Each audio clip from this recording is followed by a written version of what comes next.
Oi, gente! Hoje é um dia muito especial aqui para o nosso resenha, porque estamos recebendo a nossa querida Benedita da Silva, a nossa querida Bené. Essa mulher que é uma referência para a esquerda brasileira, para a esquerda no estado do Rio de Janeiro e, acima de tudo, para o movimento negro, para o movimento de favelas, para o movimento de mulheres. Obrigada, Benedita, por ter aceito o nosso convite. Você, de fato, é uma inspiração e referência para nós. Obrigada, Renata. Eu é quem te agradeço poder estar aqui com você nesse momento. Eu estava feliz quando eu recebi esse convite. Eu falei, meu Deus do céu, aquela menina ficou tão grande. Né? E é exatamente isso, né, Bené? Porque quando eu lembro, assim, meu primeiro voto foi em Benedita. Em Benedita da Silva. E isso para mim é muito significativo e simbólico, porque quando a gente fala de mulheres pretas na política e quais são as nossas referências, não tem como. Mulher preta tem que falar que a referência é a Benedita, porque não só por causa da sua representatividade, não só porque você é uma mulher preta, porque por si só isso já seria o bastante, mas também pelo seu trabalho, pelo seu comprometimento com o movimento negro, com as favelas, com aquilo que a gente considera mais caro nessa sociedade tão desigual. Então, para mim, que nasci em 82, sabe? Pois é. Quando a senhora estava assumindo a vereança na cidade do Rio de Janeiro. Então, para mim, é de uma inspiração enorme. Muito obrigada pela sua existência, pela sua resistência. Obrigada mesmo, Bené. Você não sabe com que orgulho, né? Te vi criança, meu Deus, eu aqui com o Renato, eu com 80 anos. E eu faço 40 esse ano. Meu Deus. Eu faço 40 no final de agosto. O dobro de tua idade, mas valeu. É muito, eu sinto assim, muito recompensada da vida. Eu agradeço muito a Deus, sabe? De ver vocês assim, jovens, mulheres negras, né, que eu vi nascer, é muito legal. Tem algumas que aparecem comigo nas ruas e traz a foto. Olha quando você tirou foto com minha filha. Aí eu olho aquela filha moça ali, muito lindo. Não, aproveitando, Bené, vamos mandar um beijo pra minha mãe, que é sua fã, né? Que mas lógico. Que foi quem disse pra mim que, olha, Benedita, presta atenção. Minha filha, preste atenção em Benedita. Então, Dona Lita é o nome dela. Ô, Dona Lita, aquele abraço, um beijo no coração. Sua filha é linda, maravilhosa, mas eu já sei que foi produção sua. Por isso é que tem uma filha tão maravilhosa e preciosa para todas nós mulheres, viu? Me representa muito. Muito mesmo. Tenho certeza que minha mãe vai amar o seu recado. Porque a minha mãe também é dessa mulher preta, cria da favela, que criou seus filhos com muita dificuldade. E também para se entender nessa luta política por saneamento básico, saúde, educação dentro da favela. Conta pra gente, Bené, o que isso representa na sua vida, né? Porque a gente está falando de uma Benedita lá da década de 70, que fazia todo o trabalho de base dentro da favela como militante, defensora dos direitos da favela.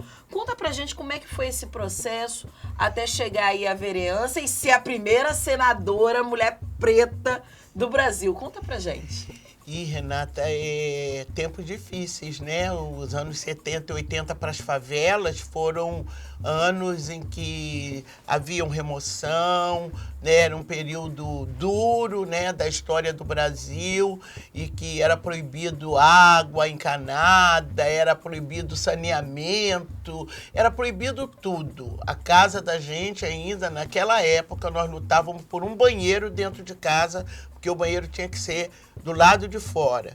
Escola para nossas crianças, batalhas de escola comunitária, quer dizer, uma luta muito grande. Então, eu sou dessa geração, né, que criou, né, uma organização das comunidades. Primeiro, nós formamos em comitês de favelas, depois passamos a ser associações de moradores. Mas a associação de moradores já foi no seu tempo, né? Mas no meu tempo lá, nos meus 30, 40 anos, muito sofrido. Mas a gente conseguiu. a gente conseguiu se organizar, a gente conseguiu fazer um mínimo, né, de saneamento, porque era proibido também encanar, né, o saneamento nosso, feito da comunidade, a gente tinha que deixar por lá, porque eles não proibiam que a gente colocasse. E a gente, uma coisa muito interessante, que foi aí para a gente poder aparecer, fazer essa luta da mulher. Aí você tinha que lutar por água, você tinha que lutar por escola, creche, essa coisa toda. Foi muito, a nossa formação foi muito ali. E a juventude, para onde a juventude teria que ir, né? A gente estava saindo de uma ditadura militar. Exato. Né? Como é que é esse olhar assim, sobre a sua militância dentro da favela, que também foi muito... É uma história que muita gente não conta, né, Beni? Não conta. De como a ditadura impactou também as favelas, né? Essa auto-organização proibida. Então, você faz exatamente esse período da luta comunitária até chegar à vereança num país que estava se redemocratizando, que passou por um processo muito cruel de ditadura militar. E morreram muita gente nas nossas comunidades, né? A proibição, ela destruiu, inclusive, as relações familiar, doméstica. Porque naquela época era proibido casar.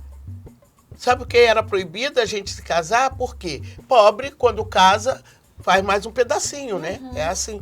E as favelas, então, começaram a subir, né, no vertical, porque não podia ser no horizontal. Eles vinham, derrubavam aquele pedacinho, se soubesse que a sua filha casou, o seu filho casou, sabia que ia morar ali, também eles derrubavam. Nós tivemos o nosso momento de ditadura terrível das favelas. Então, nós lutamos por isso. Muitas mulheres grávidas tinham que ficar na frente na hora de derrubar o barraco, porque era barraco mesmo, na hora de derrubar o barraco, e aquela mulherada toda grávida para frente. Levamos muitas butinadas, muitas.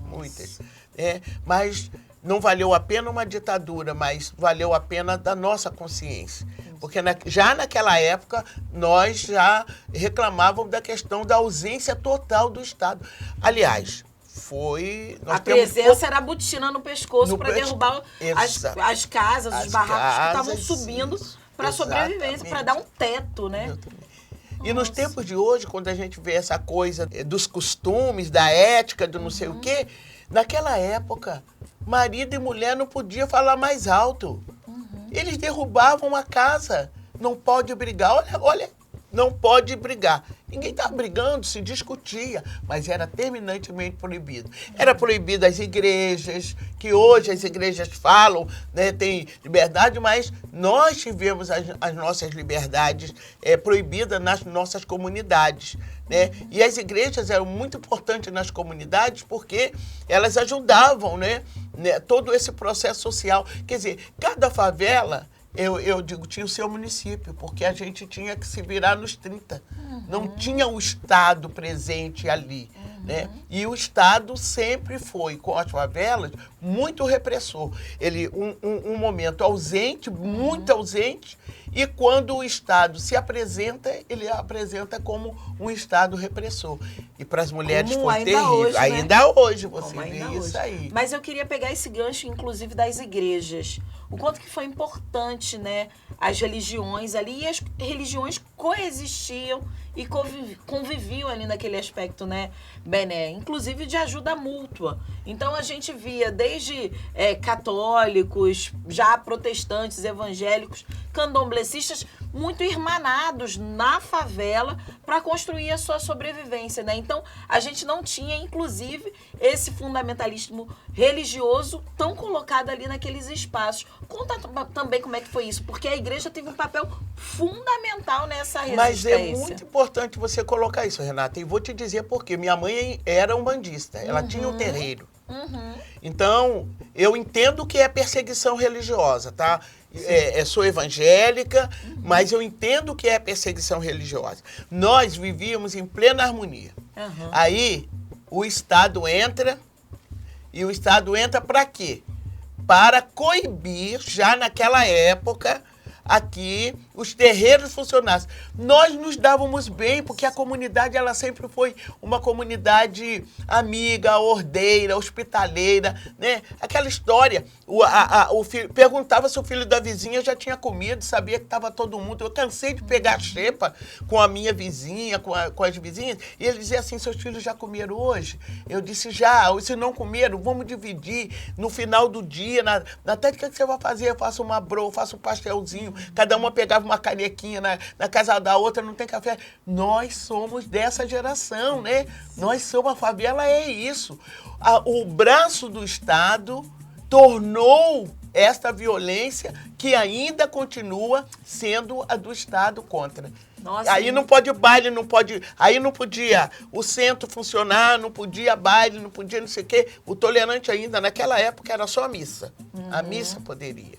Nossa, e muito importante desse ponto de vista do como o Estado reprimiu já ali dentro das favelas as próprias religiões de matriz africana, né? Sim. E o quanto isso se perpetuou também depois, quase que numa legitimação da opressão sobre essas religiões. E é importante essa sua memória, Bené, porque é a gente pensar no que é a favela, no que é o comum, né, de relações que são comuns, desde a falta de saneamento básico, de acesso à água, de acesso à luz, de acesso a serviços mais básicos, até nesse próprio respeito às religiosidades ali existentes. Então, é impressionante. E quando entra o Estado reprimindo os terreiros, também dentro desse... É, de novo, o Estado tentando cercear as liberdades, controlar esses corpos, né? Exato. De novo, é repetição da história, não é mesmo? É muito repetida. E tem mais, Renata. Naquela época, né, além de tudo, eles fechavam os terreiros e prendiam o babalaô, ou seja, a babalorixá. Ela tinha que pegar os santos com todo o terreiro e eles iam até a delegacia a pés. Nossa. Era uma coisa incrível. É uma perseguição. Uma coisa incrível. Até outro dia, os objetos sagrados das religiões de matriz africana estavam dentro da sede do DOPS. Porque você sabe que era proibido, aí você vai pegando a ponta da história que eu estou te falando, como as coisas eram, né, naquela época. Hoje, é como a escravidão.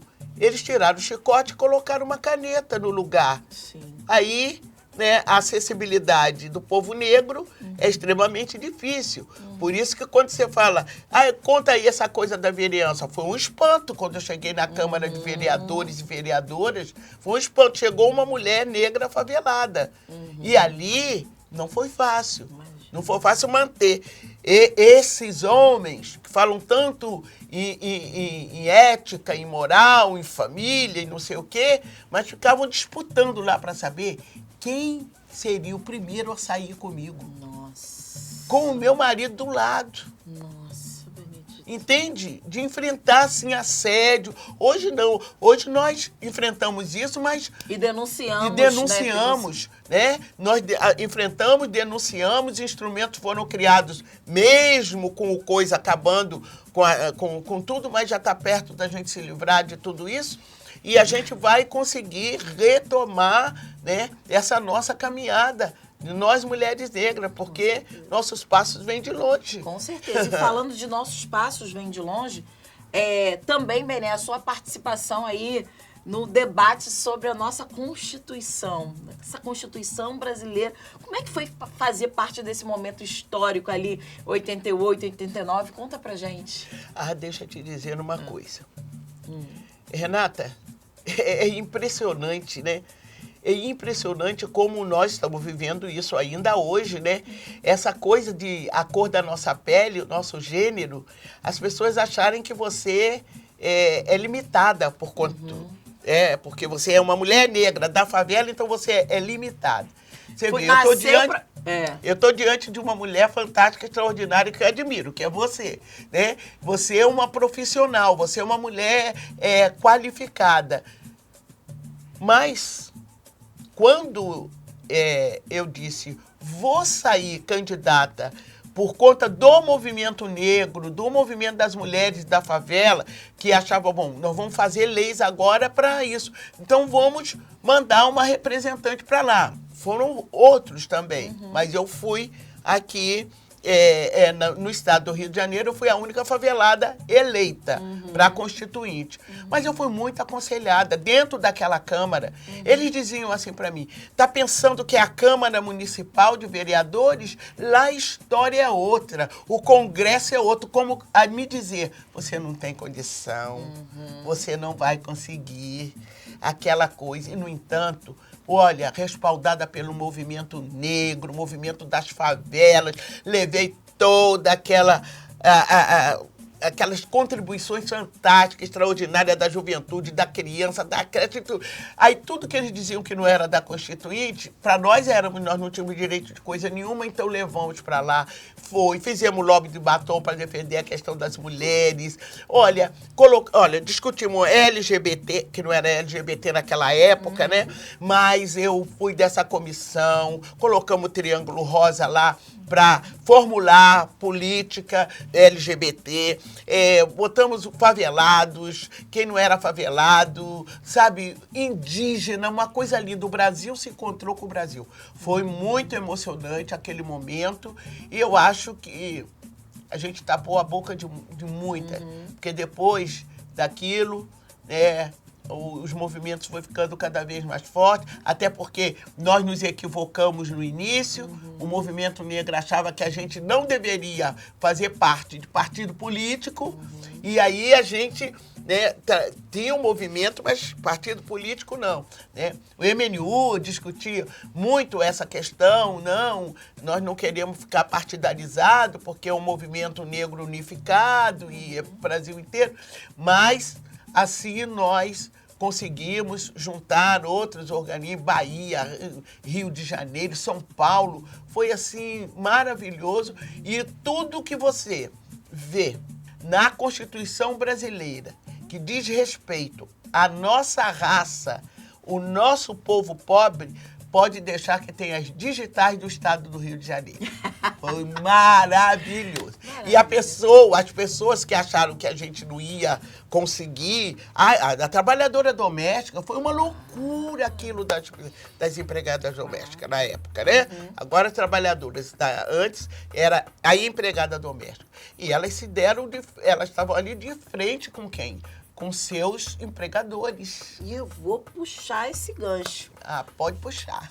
Benedita da Silva, uma trabalhadora doméstica, usou a vestimenta de uma trabalhadora doméstica na Câmara Federal para defender a dignidade dessas trabalhadoras e também ter o registro, né, de carteira de trabalho com todos os seus direitos trabalhistas.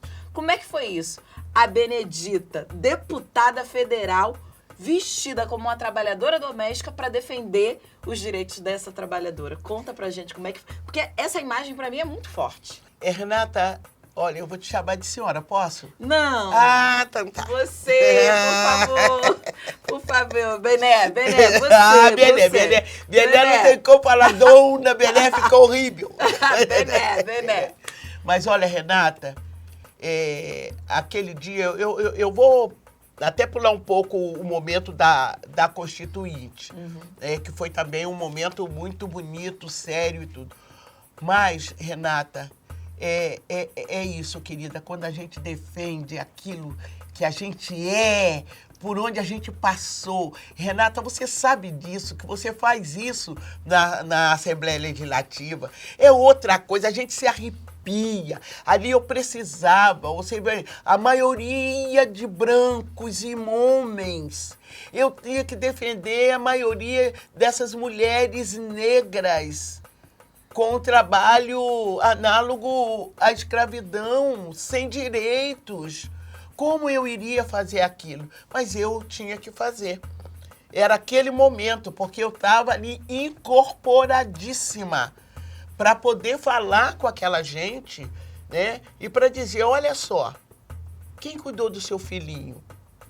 Você está aqui, quem está cuidando da sua casa? Porque precisava ter alguém que, naquele momento, falasse a língua da trabalhadora doméstica, mas falasse também para o empregador quanto vácuo eles tinham deixado na relação com a sua trabalhadora, com o seu trabalhador. Eu fui doméstica.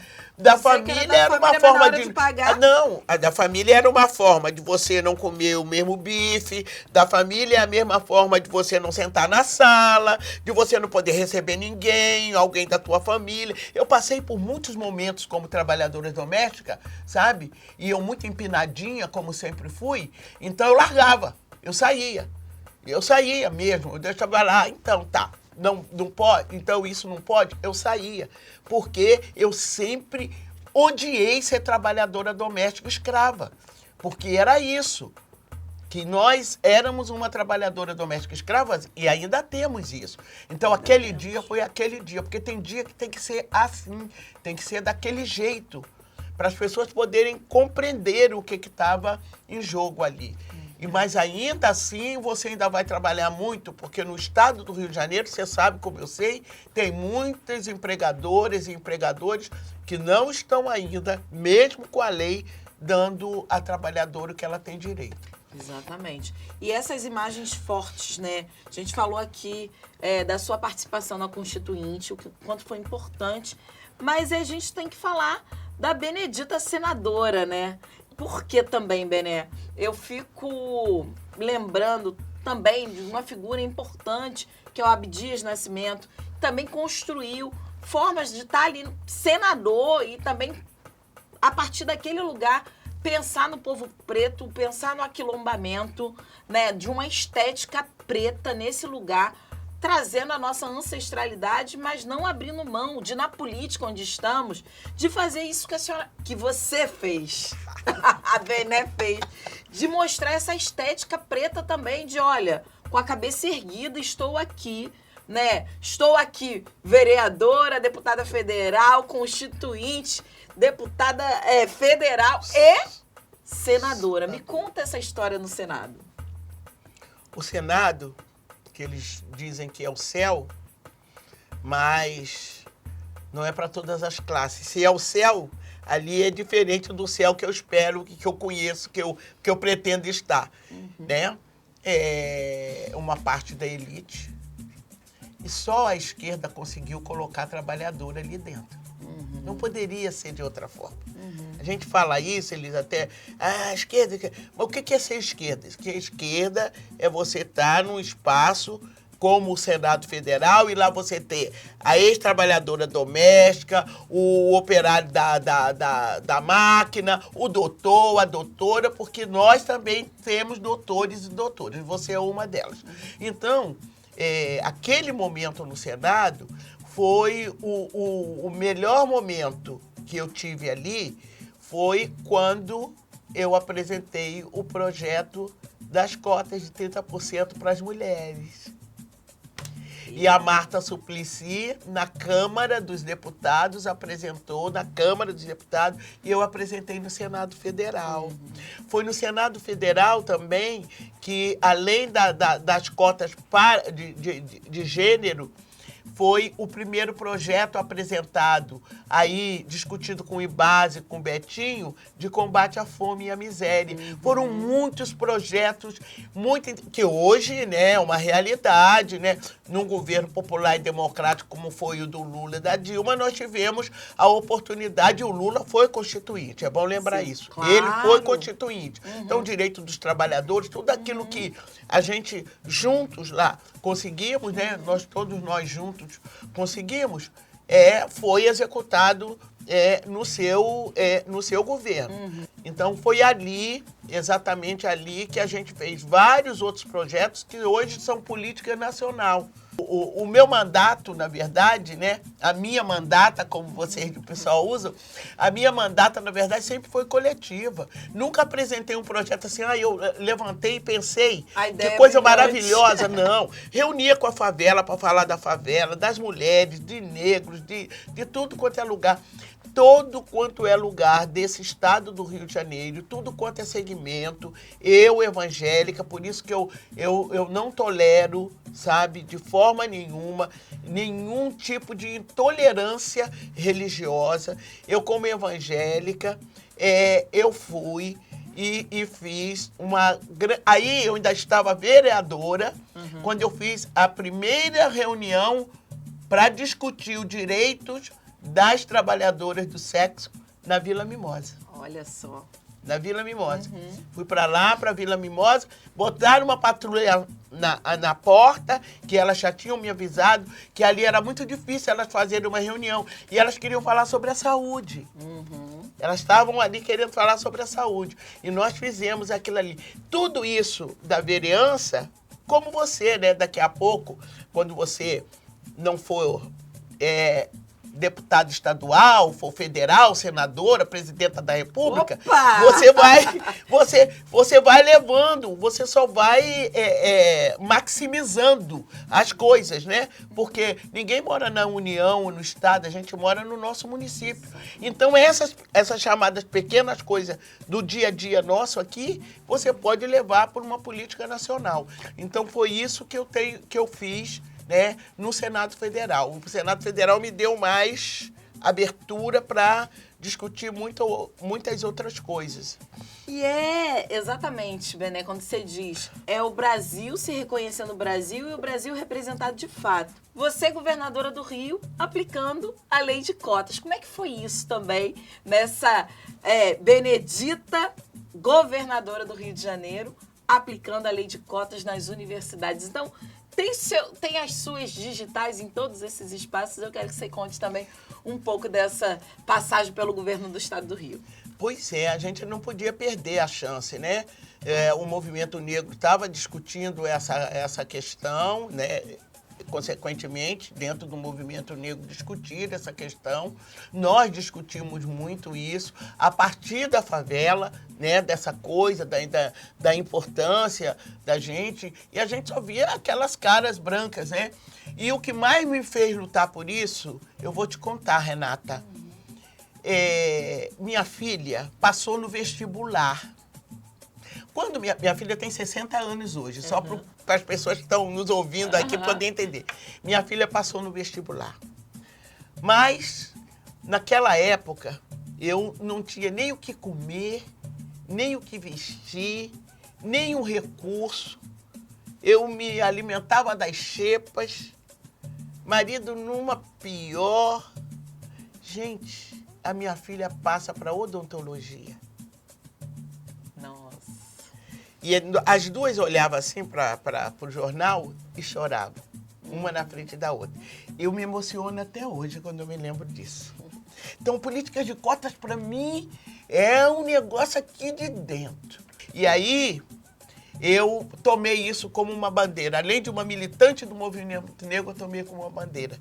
Eu vou lutar por uma escola de qualidade, sabe, gratuita, onde os favelados, que era assim mesmo, os favelados possam estar lá.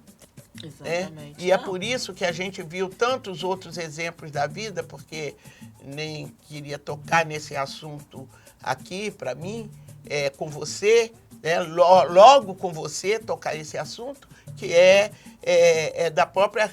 O que representa uma mulher negra nesses espaços. Como representou Jurema Batista e Marielle, que acabou dando a sua vida. Ela deu a sua vida. Mas, por um outro lado, outras Marielles, né, estão aí. Você e tantas outras, né, do seu partido, dos outros partidos. Porque quando uma mulher negra se liberta, ela liberta milhares. É verdade.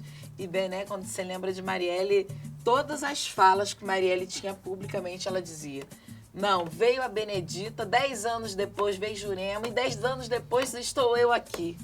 Né? E Marielle trazendo esse resgate, e que não dava para a gente esperar mais 10 anos depois para eleger outra mulher preta vereadora do Rio de Janeiro. Não dava para ser assim. Então, essa referência é uma referência muito forte. E eu tenho, Bené, inclusive, e super importante falar de cotas, dessa inserção na universidade, né? Eu fiz pré-vestibular comunitário com a Marielle, na Maré. A gente entrou na PUC, na verdade, com bolsa de 100%. A Mari entrou em 2002 e eu entrei em 2003. E aí, em 2003, que foi aplicada a lei de cotas na UERJ primeiro. Então, a gente entrou com uma espécie de bolsa, porque éramos da favela, era uma bolsa pela questão social.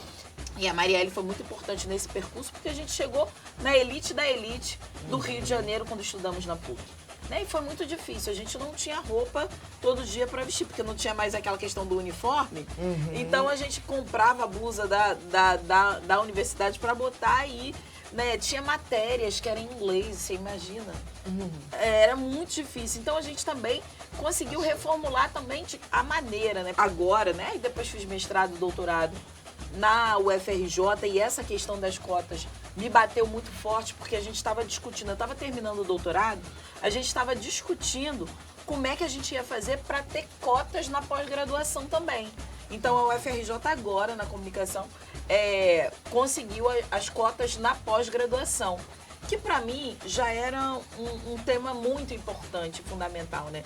Porque estar na pós-graduação é uma continuidade desse trabalho acadêmico. A gente mudou a forma de olhar as pesquisas acadêmicas dos intelectuais pretos, né? Trazendo também um olhar descolonizado e fugindo do eurocêntrico, né? Que tem os saberes desse mundo, desse universo. E a gente pegando discussões com as mulheres pretas que estavam fazendo, com os homens pretos que construíram e constroem intelectualidade, conhecimento, enfim. A gente também dentro da universidade fazendo outros caminhos possíveis. E o assassinato da Marielle, que eu chamo de feminicídio político, eu tive que ir no pós-doutorado, na UF, desenvolver melhor esse conceito. Sabe por quê, Bené? Eu acho que é muito importante nós, mulheres pretas, que além de estar no parlamento, também produza conhecimento. Você produz conhecimento, você produziu e vai produzir muito mais conhecimentos como esse que a gente está aqui nessa avalanche de trabalho que se apresentou e que a gente já sabia, mas a gente quer que se apresente. Veja só. Mas porque nós incomodamos demais. Ele tem que tirar primeiro a invisibilidade. Nós estamos fazendo isso. Nós estamos saindo da invisibilidade. Estamos mostrando que temos conhecimento. E eles não querem isso. Não interessa. Por que uma Marielle que sabia denunciar, uma mulher formada? Não, para que a gente quer uma mulher dessa aqui para ocupar quem? O nosso espaço? Então eu até com o governo federal, eu chamo de eugenia mesmo, que é o que eles estão buscando fazer. Além desse feminicídio que hoje nós estamos colocando na pauta para discutir. O feminicídio político. Nós estamos colocando isso, porque ele está acontecendo, está uma coisa muito séria e é preciso que a gente respalde. E a gente tem que conversar com as nossas mulherzinhas pretas, sabe? Minha neta neguinha lá, conversar com ela. Na minha cama, a minha, Benedita, com 80 anos de idade, tem uma boneca. Uma é a Benedita, a outra, a Jurema Werneck. E a outra é Marielle Franco. Por que a Marielle? Porque eu peguei a boneca da Marielle para explicar para o que estava acontecendo para minha neguinha, pequenininha. O que está acontecendo? O que está todo mundo gritando? Que a gente leva para o ato, né? Marielle, Marielle. Eu digo, porque mataram a Marielle. Aí a Marielle tem um paninho assim, né? A Marielle gostava de usar assim, essa aqui é a Marielle, explicar quem é Jurema Werneck, é uma intelectual, é mulher negra, papapá, e tem uma Lélia Gonzalez. Por quê? Porque nós somos a continuidade de Marielle, de Lélia Gonzalez, de todas essas negras que aconteceram e continuam acontecendo através de cada gesto, meu e o teu. É por isso que a gente usa e eles não têm que achar que a gente está manipulando, não. Nós usamos uma realidade cruel. Então agora todo mundo sabe o que é feminicídio político, porque mataram a Marielle.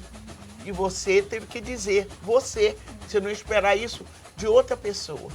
Infelizmente, ela não poderia ter terminado dessa forma. Infelizmente, ela terminaram ali. Mas a continuidade está em você, está em outras mulheres negras que estão chegando aí também e que estão fazendo a diferença, seja na educação, seja no legislativo.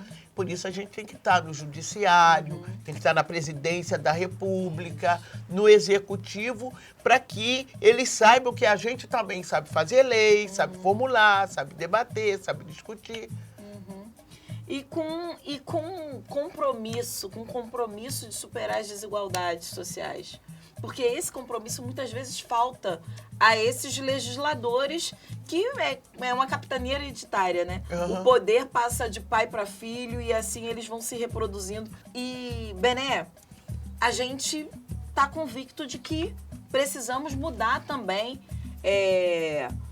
a experiência terrível que temos aí nos últimos 3 anos de ter um governo que se comprometeu com o genocídio da população negra, que se comprometeu com o racismo, com a LGBTfobia, que se comprometeu com a política do ódio. Agora, no contraponto disso, tá Lula. Ele também precisa trazer todos esses debates que a gente está trazendo de maneira muito forte para se contrapor a isso que a gente não quer mais no governo. Foi uma experiência horrível. Acabou com o Brasil. Acabou com a nossa perspectiva de futuro. E Lula é a nossa esperança.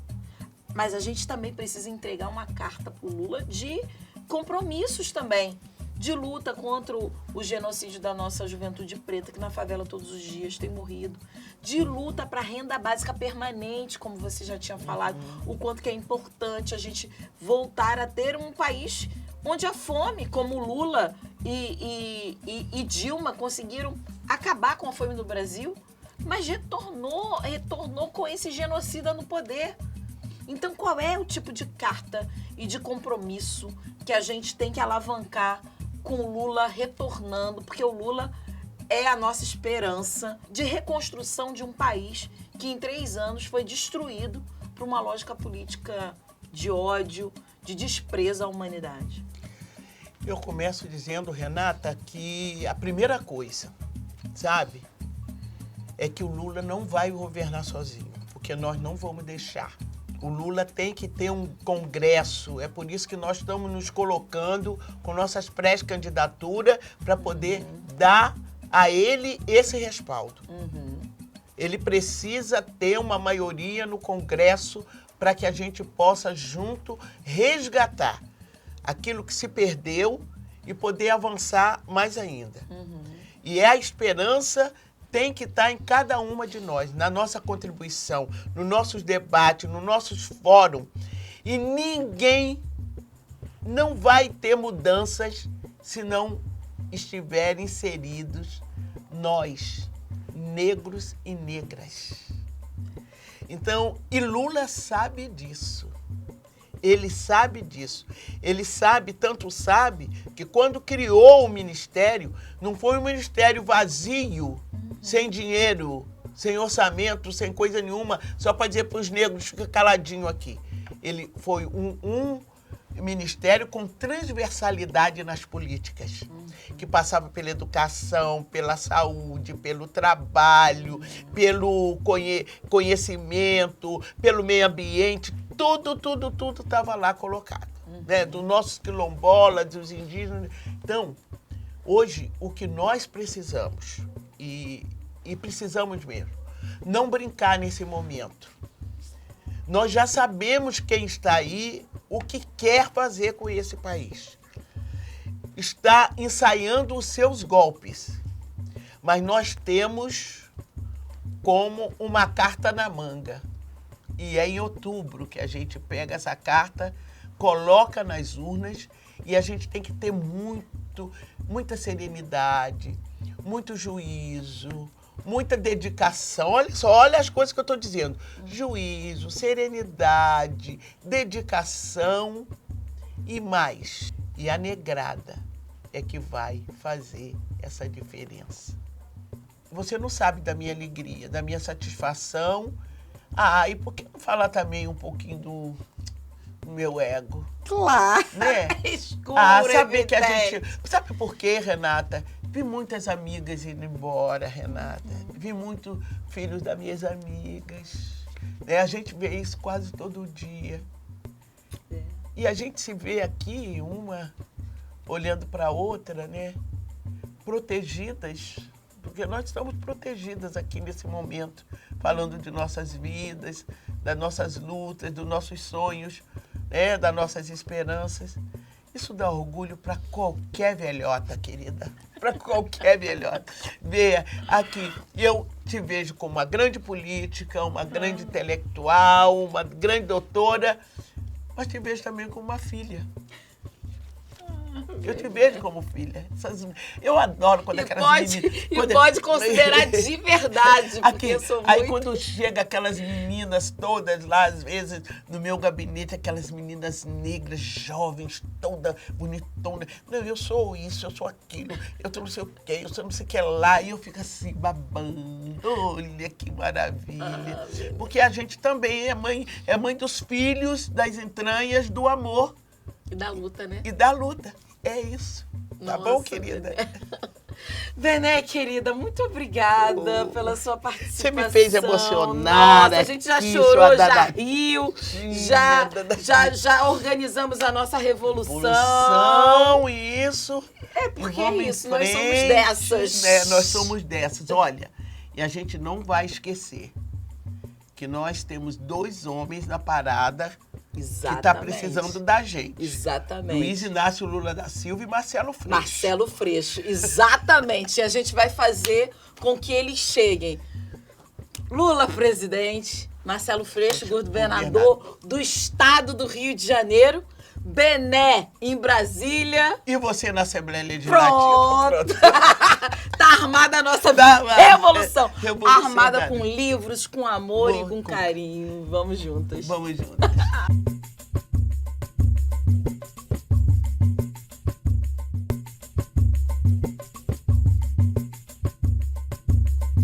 Vai ser lindo. Vai. Vamos!